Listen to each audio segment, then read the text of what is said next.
तो एपिसोड की शुरुआत वहीं से होती है जहां पिछला पार्ट खत्म हुआ था। नोसुक दोही को गोली मार देता है जिससे वो मर जाती है, पर गोवन अपने प्यार को बचाने के लिए डेमंस का सबसे बड़ा रूल ब्रेक कर देता है, जिसमें ना ही वो किसी मरे हुए इंसान को जिंदा कर सकता था, ना ही किसी इंसान को मार सकता था। अगर किसी डेमन ने ये रूल ब्रेक किया तो वो जलकर खत्म हो जाएगा, पर गोवन दोही को जिंदा कर देता है। पर दोही गोवन से काफी घबराहट में पूछती कि क्या तुमने मुझे बचाया? गोवन कहता है नहीं, मैंने अपने आप को बचाया। पर इससे दोही बहुत सैड हो जाती है और कहती है तुमने ये क्यों किया? इतने में गोवन की बॉडी जलने लग जाती है। दोही तो रोते हुए गोवन को गले लगाने लग जाती है, कहती है प्लीज मत जाओ, मुझे अभी बहुत कुछ तुम्हें बताना है। मुझे सब कुछ याद आ गया है कि मैं ही पिछले जन्म में वॉल्शिम थी और तब हमारी पहली मुलाकात के टाइम मैं अपनी जान देने गई थी, पर तुमसे मिलने के बाद मैंने दोबारा जीने के बारे में सोचा। मुझे और कुछ नहीं चाहिए, बस तुम मेरे साथ रहो। पर गोवन अपने चेहरे पर स्माइल लिए राख में बदलकर गायब हो जाता है। बस उसकी शादी की रिंग नीचे गिर जाती है और तो ही बस गोवन का नाम लेते हुए रोती रह जाती है। इधर हम गॉडेस को देखते हैं जो ये सब देख रही थी, जो गोवन के लिए कहती है तो तुमने ये चूज किया क्योंकि उन्होंने नहीं सोचा था कि गोवन अपने आप को सेक्रीफाइस कर देगा। गॉडेस की आंखों से भी आंसू निकल आते हैं और इधर गोवन के ऑफिस में सारी घड़ियां भी बंद पड़ जाती है गोवन के मरने की बात जानकर, और गायंग बहुत ज्यादा रोते हैं। मिशन को भी उनके लिए बहुत बुरा फील होता है और इधर जूसियक भागते हुए पुलिस स्टेशन पहुंच जाता है जहां दोही अभी भी शॉक में थी। जूसियक उसकी ये हालत देखकर बहुत दुखी होता है। इधर पुलिस वाले भी दोही के बारे में डिस्कस कर रहे होते हैं। दोही के लिए मुसीबत कभी खत्म ही नहीं होती। 7 दिन हो गए, अभी भी मिस्टर गोवन मिसिंग है। इस नोसुक के हिसाब से मिस्टर गोवन उस रात क्राइम सीन में थे, पर अब तक उनकी कोई खबर नहीं है। इसके शौक से अभी भी मिसेस दोही बाहर नहीं आई है, इसीलिए वो कुछ बोलने की कंडीशन में नहीं है कि एग्जैक्टली वहाँ पर क्या हुआ था। और ये नोसुक तो कब से अपनी बकवास करे जा रहा है। तभी हम नोसुक को देखते हैं जो जेल के अंदर होता है और वो बस यही कहे जा रहा था कि मैंने अपने हाथों से उन दोनों को डिस्ट्रॉय कर दिया, मैं जीत गया। इधर दोही बाथटब में पानी के अंदर होती है। दोही तो फुल डिप्रेशन मोड में चली गई थी। 7 दिन से वो घर से बाहर तक नहीं निकली थी, इसीलिए उसे चेक करने के लिए मिशन और जूसियक आए होते हैं जो कब से डोरबेल बजा रहे थे, दरवाजा पीट रहे थे। पर पानी के अंदर दोही को कुछ भी सुनाई नहीं देता, उसे बस गोवन के गायब होने की मेमोरीज ही आ रही थी, जिससे वो पानी से बाहर निकल आती है। इधर दोही जब काफी टाइम से दरवाजा नहीं खोल रही होती है, जूसियक दरवाजे को ही तोड़वा देता है। जैसे ही दरवाजा ओपन करते हैं तो दोही सामने खड़ी होती है पूरी तरह पानी में भीगी हुई। तो मिशन और जूसियक उसे अंदर ले जाते हैं, उसे टॉवल वगैरह उड़ा देते हैं। जूसियक उसे चेंज करके आने के लिए कहता है, लेकिन दोही अभी भी चुपचाप बैठी होती है। मिशन सारे पर्दे वगैरह खोल देती है, लेकिन दोही को सूरज की रोशनी काफी तेज लगती है क्योंकि उसने पिछले 7 दिनों से सूरज की रोशनी तक नहीं देखी थी। दोही कहती है मुझसे ये सब कुछ झेला नहीं जा रहा, गोवन इस दुनिया में ही नहीं रहा। पहले मैं उसे फील कर सकती थी, भले ही वो मुझे दिखाई नहीं देता था, पर उसकी प्रेजेंस मुझे फील होती थी, लेकिन अब मुझे उसकी प्रेजेंस कहीं भी फील नहीं हो रही। जूसियक कहता है कि तुम इस तरह से नहीं रह सकती, तुम्हें अपने आप को संभालना होगा, वरना ऐसे ही रहे तो तुम मर जाओगी। दोही कहती है मैं नहीं मर सकती, गोवन ने मुझे बचाने के लिए इतना सब कुछ किया, उसके बाद मैं नहीं मर सकती, मुझे हक नहीं है मरने का, मुझे इसी हेल में जीना है, यही मेरी पनिशमेंट है। जूसियक कहता है तुमने कोई गलती नहीं की तो तुम्हें क्यों पनिशमेंट मिलेगी? दोही कहती है मेरी वजह से ही गोवन की जान गई, सब मेरी गलती है, अगर वो मुझसे मिला ही ना होता तो सब कुछ सही होता, मैंने ही उसे मारा है, सब मेरी ही गलती है। दोही बस यही सब कही जा रही थी, जिससे उसकी कंडीशन और बिगड़ने लगती है, इसीलिए दोही को हॉस्पिटल में एडमिट कराना पड़ता है। उसकी ये कंडीशन देखकर जूसियक और मिशन दोनों काफी सैड होते हैं। मिशन कहती कि ये दूसरी बार था जब दोही की ये हालत है, पहली बार उसके पेरेंट्स के फ्यूनरल पर मैंने दोही को इस तरह देखा था। वहीं जूसियक भी दोही के लिए बहुत दुखी होता है क्योंकि उसने बचपन से ही बहुत कुछ झेला था, इतने सालों तक उसे अपने पेरेंट्स की मौत का गिल्ट था, फिर मैडम जू की मौत हुई और गोवन के जाने के बाद वो तो पूरी तरह से टूट चुकी है। तो रात को नर्स दोही को चेक करके जाती है, इनके जाने के बाद दोही को क्रिसमस सॉन्ग सुनाई देता है जो कि हॉस्पिटल में ही कुछ बच्चे गा रहे थे। दोही ये गाना सुनकर उठ जाती है और अपने रूम से बाहर निकल आती है। चलते चलते वो हॉस्पिटल से ही बाहर निकल आती है।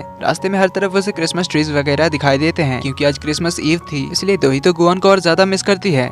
पर वो यहाँ से अपने घर चली जाती है और अगली सुबह तैयार होकर उसी समंदर किनारे जाती है जहाँ वो लोग बहकर पहुँच गए थे पानी के अंदर टैटू ट्रांसफर होने के बाद। जहाँ दोही कहती है मैरी क्रिसमस गोवन, मैंने सोचा था हम दोनों साथ में क्रिसमस मनाएंगे, पर तुम इस दुनिया से जा चुके हो, तुम्हारे मरने के बाद ऐसा लग रहा है जैसे मेरे अंदर का एक स्पेशल हिस्सा मर चुका हो। देन वो कहती है गोवन मेरे साथ एक डील करोगे? मेरी विश यह है कि मैं तुम्हें वापस चाहती हूँ। इधर हम देखते हैं गॉडेस को जो दोही की बात सुनती है और आसमान की ओर देखती है, जिससे हम देखते हैं गोवन के ऑफिस की सारी घड़ियाँ फिर से चालू हो जाती है और इधर दोही के पास समंदर की लहरें पत्थरों से टकराती है। पानी उछलकर दोही की ओर आता है लेकिन हवा में ही रुक जाता है, जिसे देखकर दोही हैरान होती है। जैसे ही वो अपने साइड देखती है तो वहाँ से गोवन दिखाई देता है, जिसे देखकर दोही बहुत इमोशनल होती है और गोवन का नाम लेकर बुलाती है, जिससे हवा में लटके पानी की बूंदें नीचे गिर जाती है। दोही शॉकिंगली पूछती कि क्या हम हेल में हैं? गोवन स्माइल करता है तो दोही उसे गले लगा लेती है और रोते हुए ही पूछती कि क्या मैं मर चुकी हूँ या मैं सपना देख रही हूँ? गोवन उसे कहता है कि ना ही ये तुम्हारा सपना है, ना ही तुम मरी हो, मैरी क्रिसमस दोही, मैं वापस आ गया। जो सुन दोही के खुशी का ठिकाना नहीं रहता तो उसे इमोशनल होकर गले लगा लेती है है। उसे दोबारा देखकर गोवन भी काफी इमोशनल होता है। सीन कट होता है, हमें दोनों को घर पे दिखाया जाता है जहाँ दोनों एक दूसरे का हाथ होल्ड किए हुए थे। दोही को अभी भी बिलीव नहीं हो रहा था कि गोवन सच में लौट आया है। दोही कहती तुम्हारे बिना ये दुनिया बहुत भयानक थी। गोवन कहता है कि मेरे लिए भी तुम्हारे बिना सब कुछ हेल की तरह था। देन दोनों काफी हैप्पीली एक दूसरे को गले लगाकर सो जाते हैं। जिन्हें ऐसे खुश देखकर गॉडेस बहुत खुश होती है। तभी गोवन यहाँ पर आ जाता है जो गॉडेस को बहुत सारा थैंक यू कहने लग जाता है उसे दोबारा यहाँ भेजने के लिए। इस पर गॉडेस मुस्कुराते हुए कहती है कि क्रिसमस में ऐसे मिरेकल्स होते ही रहते हैं। गोवन पूछता है पर आपने ये क्यों किया? तो गॉडेस बताती है कि दोही डील करना चाहती थी, अब तुम तो जा चुकी थी इसीलिए तुम्हारा काम मुझे ही संभालना पड़ा था। जेसन गोवन शॉकिंगली पूछता है क्या आप दोही को हेल्प भेजोगी? प्लीज दोबारा हमारे साथ ऐसा खेल मत खेलना। गॉडेस कहती है डोंट वरी, ऐसा कुछ भी नहीं है। इस डील का पे ऑफ तुम ऑलरेडी कर चुके हो। जिससे हमें फ्लैशबैक दिखाया जाता है जब गोवन ने गॉडेस से बेट लगाया था कि वो दोही को भी कुछ नहीं होने देगा और अपने पावर्स को भी वापस हासिल करेगा। और गोवन ने ऐसा ही कर दिया था जिससे वो ये बेट जीत चुका था। जिसके बाद उसने गॉडेस से कहा था कि क्या मेरी बेट की जीत अभी भी वैलिड है? गॉडेस ने पूछा था कि कौन सी बेट? गोवन बताता है कि जिसने मैंने आपको हराया था। तो अगर कभी मेरी कोई विश रही तो क्या आप उसे पूरा करेंगी? गॉडेस पूछती क्या तुम मेरी हेल्प चाहते हो? तब गोवन ने कहा था हाँ मुझे अभी हेल्प की बहुत जरूरत है, चाहे मुझे आपसे ही हेल्प क्यों ना लेनी पड़े। गोवन के उसी बेट में जीतने की वजह से गॉडेस ने उसे दोबारा जिंदा किया। Coming back to present, goddess कहती है सही कहा था तुमने, हर चीज के लिए मुझे इतनी जल्दी ना नहीं कहना चाहिए। गोवन कहता है आपने भी सही कहा था कि सैडनेस के बिना हैप्पीनेस का कोई मतलब नहीं है, जो हैप्पीनेस मैं अभी फील कर रहा हूँ। तो गॉडेस कहती है अब तो हमारे बीच सब कुछ सॉर्ट आउट है ना? गोवन कहता है हाँ सही कहा, पर अभी मुझे याद आया कि आपको तो गैम्बलिंग के बारे में कुछ भी नहीं पता। गॉडेस कहती है किसने कहा मुझे गैम्बलिंग करना नहीं आती? गोवन कहता है बिल्कुल नहीं, बिना आपकी पावर्स यूज किए आप जीत नहीं सकती। ठीक है फिर देख लेना, एक बेट करते हैं, अगर अगली बार मैं जीत गई तो मैं तुम्हें हमेशा के लिए हेल में कैद कर दूंगी। गोवन कहता है नहीं नहीं, ऐसा करने की कोई जरूरत नहीं है, मुझे हेल में नहीं जाना, मुझे इन प्यारे इंसानों के साथ रहना ही अच्छा लग रहा है। और वैसे भी तो आपको एक वर्कर चाहिए ही ना हेल का काम संभालने के लिए, तो मुझसे हैंडसम और हार्ड वर्किंग बंदा आपको कहीं नहीं मिलेगा। गॉडेस कहती है हाँ हाँ तुम तो परफेक्ट हो। ये बोलकर दोनों हंसने लग जाते हैं। तो अगले दिन गोवन सोनवाल फाउंडेशन में होता है जहाँ वो अपने ऑफिस में बैठकर अपने ही डिमन बुक को पढ़ रहा था। तभी भागते हुए मिस्टर पार्क और गायोंग आ जाते हैं। मिस्टर पार्क तो गोवन को ठीक देखकर काफी इमोशनल हो जाते हैं और उसे गले लगाने के लिए उसकी ओर भागते हैं, पर गोवन नीचे झुक जाता है जिससे मिस्टर पार्क आगे निकल जाते हैं। गोवन कहता है कर क्या रहे हो, आपने तो मुझे डरा ही दिया था। तभी गायोंग भी आ जाती है तो गोवन से कहता है कि ओए गायोंग प्लीज मुझसे दूर रहना, पर मिस्टर पार्क और गायोंग दोनों ही गोवन पर झपट पड़ते हैं क्योंकि उसे सही सलामत देखकर दोनों बहुत खुश थे। गोवन कहता है कि ये क्या कर रहे हो तुम लोग, अभी अभी तो मैं मर के वापस आया हूँ, क्या मुझे दोबारा मारने का प्लान है? मिस्टर पार्क कहते हैं कि हमें लगा था कि आप कभी नहीं आओगे। गोवन कहता है मैं कैसे मर सकता हूँ, क्या तुम भूल गए मैं एक महान डेमन हूँ। जिस फिर से दोनों उसके हाथों को पकड़कर उसे चिपक जाते हैं तो गोवन भी उन्हें दोबारा देखकर खुश होता है। दिन गोवन और दोही घर पर होते हैं जहाँ दोही गोवन के साथ मिलकर क्रिसमस ट्री डेकोरेट कर रही होती है। दोही पूछती क्रिसमस तो पार हो चुका है ना, फिर अभी क्रिसमस ट्री क्यों डेकोरेट करना? गोवन कहता है मुझे फर्क नहीं पड़ता क्योंकि हमारी क्रिसमस तो अभी शुरू ही हुई है।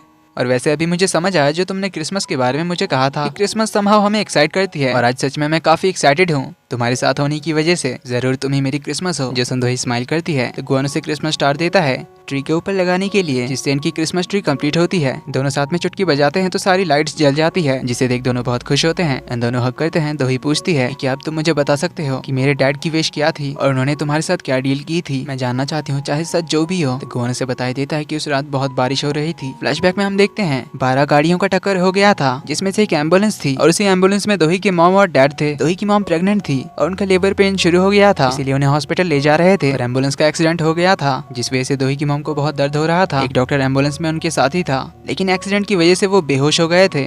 तो दोही के डैड हेल्प के लिए बुलाते हैं लेकिन कोई भी सही हालत में नहीं था, इसीलिए वो कैसे भी करके अपनी वाइफ को नीचे उतारते हैं और चलते हुए ही उन्हें एक मेडिकल सेंटर ले आते हैं। लेकिन यहाँ पर सारे बेड्स फुल हो चुके थे और इमरजेंसी रूम्स भी खाली नहीं थे, इसलिए डॉक्टर उन्हें साफ कह देते हैं कि यहाँ पर उनका इलाज नहीं हो सकता, आप किसी दूसरे हॉस्पिटल ले जाइए। तो दोही के डैड अपनी वाइफ को बाहर ले आते हैं। अब उनके भी पैर पर चोट लगी थी, इसीलिए वो भी सही से चल नहीं पा रहे थे, पर फिर भी वो लंगड़ाते हुए ही अपनी वाइफ को सहारा देते हुए ले जा रहे थे। लेकिन रास्ते में वो चलते हुए एक जगह गिर जाते हैं। गिरने की वजह से दोही की मॉम को बहुत दर्द होने लगता है। दोही के डैड क्या ही कर सकते थे, वो हेल्प के लिए बुलाने लगते हैं, लेकिन इस रास्ते में कोई भी नहीं था। दोही के डैड जोर जोर से चिल्लाने लग जाते हैं कि कोई है यहाँ, प्लीज हमारी हेल्प करो। तभी छाता हाथों में लिए गोवन यहाँ पर पहुंच जाता है। तो दोही के डैड गोवन से रिक्वेस्ट करने लग जाते हैं कि प्लीज हमारी हेल्प करो, मेरी वाइफ मर जाएगी अगर अभी डॉक्टर को नहीं दिखाया तो, प्लीज हमारी हेल्प करो। गोवन कहता है तुम्हारी एक विश से 2 लोगों की जान बचेगी, अच्छी बात है, मैं तुम्हारी विश पूरी करूंगा, पर एक कंडीशन है। दोही के डैड कहते हैं कि मुझे हर कंडीशन मंजूर है, तुम बस मेरी वाइफ की जान बचा लो। गोवन पूछता है क्या तुम जानना नहीं चाहोगे मेरी क्या कंडीशन है? याद रखना बाद में पछताना पड़ेगा। दोही के डैड कहते हैं कि मुझे कोई पछतावा नहीं होगा, बस मेरी वाइफ और बच्ची बच जाए,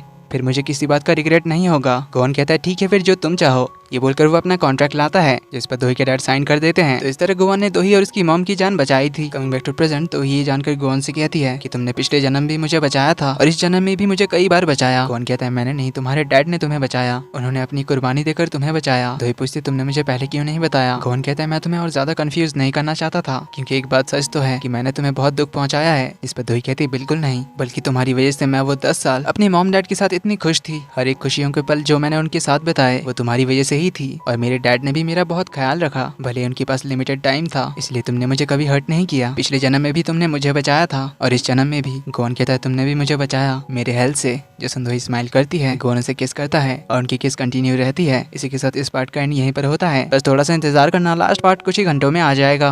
वीडियो पसंद आई तो वीडियो को लाइक कर देना, चैनल पर पहली बार आए तो do subscribe and hit the bell icon. जल्दी ही मिलते हैं अगले पार्ट में, तब तक के लिए take care and bye bye.